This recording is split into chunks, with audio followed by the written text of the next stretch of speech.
The media is replete with harrowing stories of street crime in Karachi that have led to vigilante justice, including murders and mob lynching by ordinary citizens. With each violent incident, the police spring into action, and their enhanced presence dampens the crime spike. However, such increased presence cannot be sustained. As the situation normalizes, the criminals return to the streets. Clearly, short-term measures are not the panacea. The phenomenon of urban crime is common to every growing urban center. The crime pattern is different and more complex due to the following. A. Concentrated large population hailing from various parts of the country who manifest a distinct behavior reflective of shared ethnicity and region. B. Local floating unverified population within cities who have moved in for work. C. Diverse ethnic composition of city residents. D. Opportunities for a range of crimes peculiar to cities that provide an enabling environment. E. Urban crime involves high stakes that can only be maintained with the support of organized crime syndicates. Large-scale crimes include land grabbing, entertainment business, drugs, gun running, barter and fraud. The situation is exacerbated with the rise of religious and extremist groups, and F. Cities also offer safe haven as well as goons for hire from varied backgrounds who, after committing the crime, vanish from the radar of the security agencies. These factors provide a breeding ground for criminal activity with anonymity and protection from criminal gangs. On the other hand, there is no political will to address these issues. This is because the criminals are patronized by powerful persons who use them as muscle to promote their political and business interests while providing them with protection in return. The smarter members of the criminal gangs also join political parties, which allows them to claim political victimization if they are pursued by the law enforcement agencies. Karachi has also been a battleground for ethnic and sectarian political parties that have committed dreadful violent crimes in the name of political/social issues, with many of their leaders becoming cogs in the governance machinery as well as members of elected bodies. The task of maintaining order and tracking down criminals is compounded by a non-functional criminal justice system.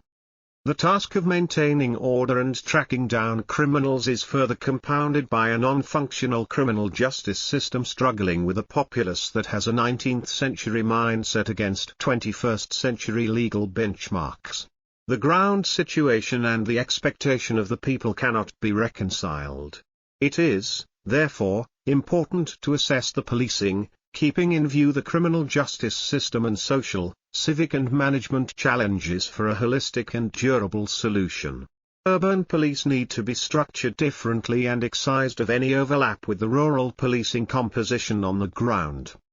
The police leadership has persistently highlighted this issue. Following independence, a law was passed by the Assembly to emulate the Bombay Metropolitan Police model, but it was sandbagged by a powerful bureaucracy that did not want to create any autonomous institution outside the sphere of its control. Karachi police were, however, merged with the provincial police subsequent to the dismantling of one unit in 1970. Karachi thus became one of the administrative units of the province. The city expanded with a massive influx of refugees and people from all over Pakistan to a locale that presented unmatched opportunities for business and employment. Tragically, Karachi, one of the cleanest cities of the world, gradually turned into an urban sprawl pockmarked with catchy abades. The occasional intervention of the government improved the civic situation in some pockets, but the unlimited vacant state land around the city, without an effective management body, proved ripe for illegal settlements that, over time, turned into ungoverned ghettos. The Afghan War, which displaced millions, brought more refugees to Karachi.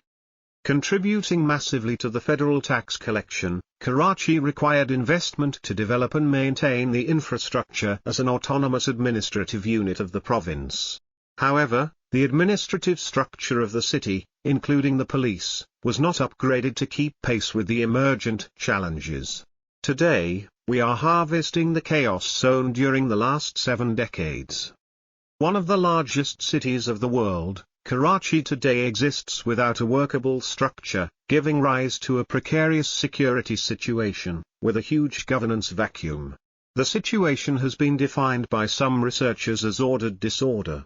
Instead of finding a lasting solution, successive governments have militarized the police and deployed the civil armed forces and the army to deal with ethnic and sectarian conflicts, traumatizing the city repeatedly over the years.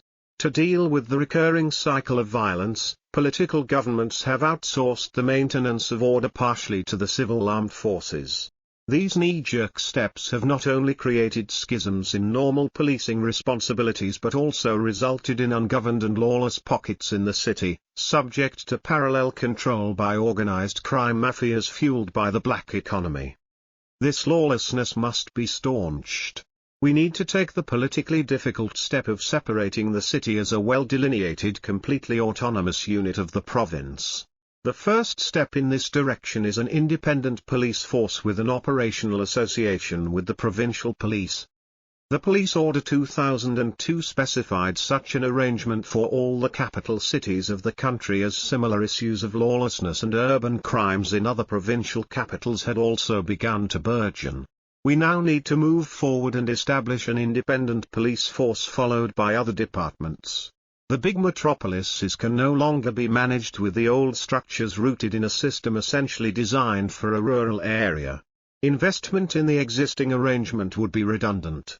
It is time to recognize the complexity of urban center management and deal with big cities accordingly. This exercise would not only confer all the provincial capital cities with complete autonomy but also allow a clean break from the current structure through a phased program, thus alleviating the agony of the residents of urban areas in Pakistan. The writer was formerly IGP Sindh. Published in Dawn, December 2, 2022.